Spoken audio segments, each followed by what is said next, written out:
Kemudian ini dia menawarkan per jamnya itu 24 sampai 50 dolar. Di sini bisa terlihat bahwa pembayaran terakhir saya atau penarikan terakhir saya itu senilai 16 dolar. Cara mengerjakannya, jadi setelah kita seleksi, kita detail pekerjaan atau waktu yang kita kerjakan selama mengerjakan pekerjaan ini. Sesuai dengan request dari teman-teman sekalian, kali ini saya akan buka-bukaan gimana sih kerjaan hapus background yang ada di Upwork itu. Sebetulnya bukan hanya yang ada di Upwork aja sih. Di website-website freelancing lain pun kemungkinan sistemnya sama. Jadi bisa dipraktikkan di mana saja. Dan dijamin ini bukanlah clickbait atau hal-hal yang dilebih-lebihkan. Saya akan ceritakan apa adanya sesuai sama apa yang saya alami. Karena ini video lanjutan, jadi saya saranin buat nonton video sebelumnya aja tentang cara menghasilkan uang dari internet cuma dari hapus background aja. Dan linknya akan saya taruh di deskripsi ya. Oh iya, dan jangan lupa untuk kasih like dan subscribe-nya agar kamu gak ketinggalan informasi terbaru dari channel ini. Disclaimer dulu ya, semua yang saya ceritakan ini bersumber dari pengalaman pribadi. Jadi, kalau di luar sana ada teman-teman yang punya pengalaman yang berbeda, bisa isi kolom komentarnya ya, biar kita bisa sharing lebih banyak lagi. Baik, langsung aja. Mari kita buka-bukaan cara dapat uang dari internet hanya dari hapus background aja. Oke, jadi kalau misalkan kita sudah mendapatkan kontrak dari klien, kita dapat memeriksanya di My Jobs All Contracts. Nah, di sini dapat terlihat bahwa ada pekerjaan yang masih aktif atau ada kontrak yang masih aktif, yang mana kita bisa melihat detailnya dan masuk ke fitur message di sini ya. Nah, di fitur message ini kita bisa diskusi dengan si klien tentang detail pekerjaannya, tentang ketentuan yang dia punya, dan juga ketentuan yang kita punya gitu. Jadi hal ini menjadi penting untuk dikerjakan awal sebelum memulai pekerjaan. Agar apa? Agar si keinginan dia tuh sejalan dengan apa yang kita pahami gitu. Jadi kedepannya ketika kerjaannya sudah dikerjakan itu nggak ada miskomunikasi gitu. Jadi langsung tepat sasaran gitu ya.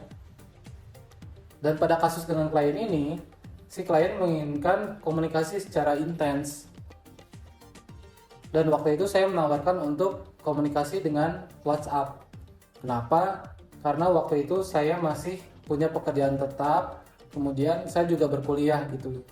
Jadi akan sangat sulit untuk mengecek notifikasi di Outlook ini gitu. Jadi lebih mudah lah untuk komunikasinya kalau menggunakan WhatsApp. Dan dia setuju. Baik, lanjut pada proses pekerjaannya.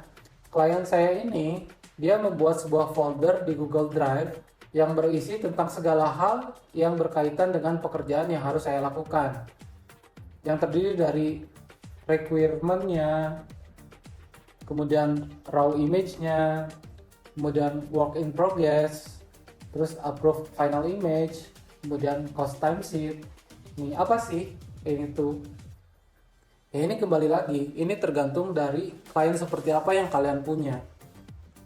Dan untungnya, klien yang saya punya ini, dia sudah profesional. Dalam artian, hal ini tuh mempermudah saya sebagai pekerja untuk melakukan pekerjaan bersama dengan dia gitu. Kita akan mulai dari folder pertama. Dan kita buka.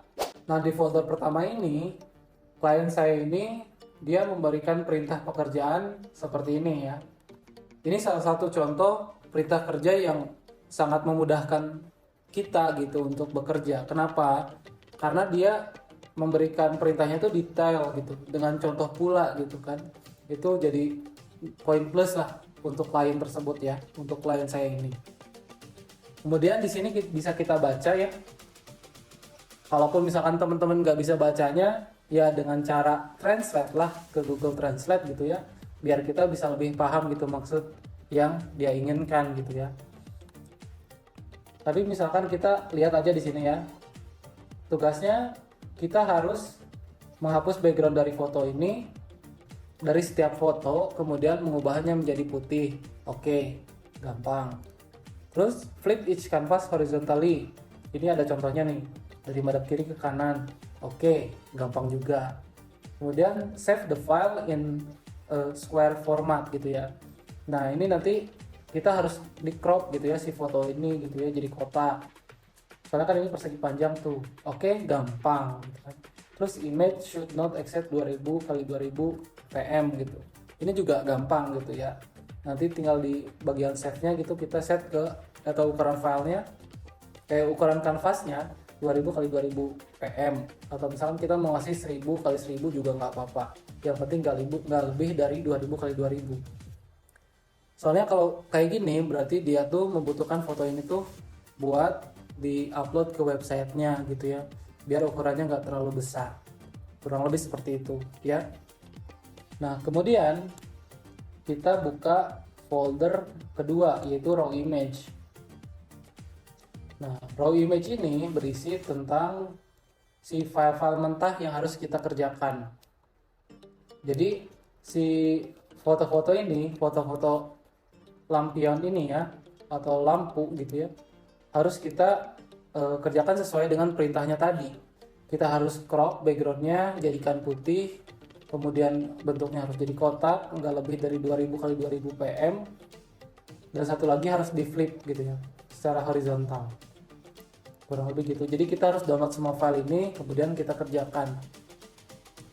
Dan saya saranin ya gunakan Photoshop gitu. Oke. Jadi kita download semuanya, terus kita masukkan ke Photoshop dan kita kerjakan masing-masingnya ya. Oke, saya mau kasih contoh sedikit ya cara mengerjakannya. Jadi setelah kita seleksi, kita hapus backgroundnya, kemudian kita backgroundnya ganti jadi putih, simpan di bawah. Udah gitu kita harus flip horizontal. Oke, kemudian kita crop jadi 2000 kali 2000 ya.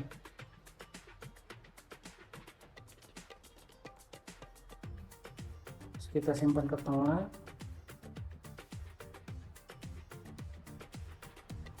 Oke. Kemudian kita share.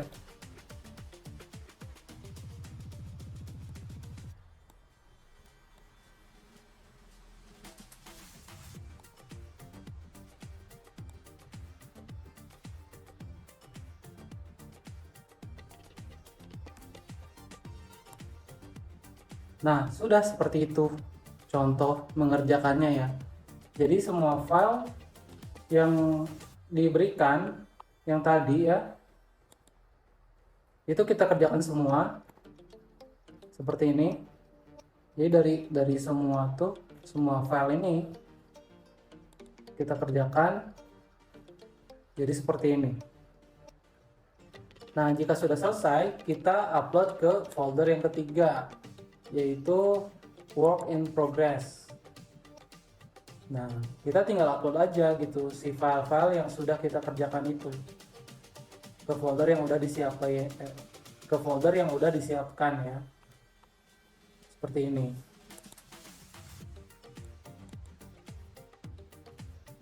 Dan pastikan semuanya sudah sesuai dengan ketentuan yang dia inginkan ya, atau si klien kita harapkan gitu. Nah, jika pekerjaannya sudah selesai, si sistem dari Upwork yang sebelumnya kita telah gunakan gitu, dia akan memberikan report ya, detail pekerjaan atau waktu yang kita kerjakan selama mengerjakan pekerjaan ini gitu ya. Kemudian tinggal kita kirimkan juga gitu di folder yang telah disiapkan. Ini fungsinya buat ya biar dia tahu gitu kan ada laporannya gitu. Walaupun sebenarnya di uploadnya juga dia akan tahu gitu. Tapi seenggaknya di sini ada dokumentasinya lah gitu. Oke.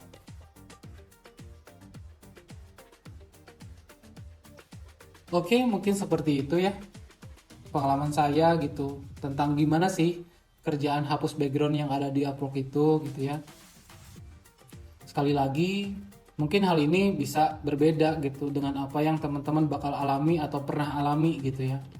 Kenapa? Yang mungkin karena berbeda kliennya, bisa berbeda treatmentnya, atau beda formatnya gitu ya. Jadi nggak bisa dipukul rata gitu. Tapi seenggaknya hal ini atau informasi yang saya bagikan ini semoga bisa memberikan gambaran gitu buat teman-teman semua tentang gimana sih kerjaan freelancing di website itu gitu ya, secara online itu gimana gitu. Dan teman-teman bisa kasih komentarnya apakah informasi ini bermanfaat buat teman-teman atau misalkan memang ada yang dirasa kurang, boleh banget isi kolom komentarnya ya, biar nanti kita diskusikan lagi bareng-bareng, oke? Dan di video berikutnya saya akan share juga apa sih bedanya yang fixed price dengan hourly gitu ya, yang harganya yang udah fix dan harga yang per jam gitu.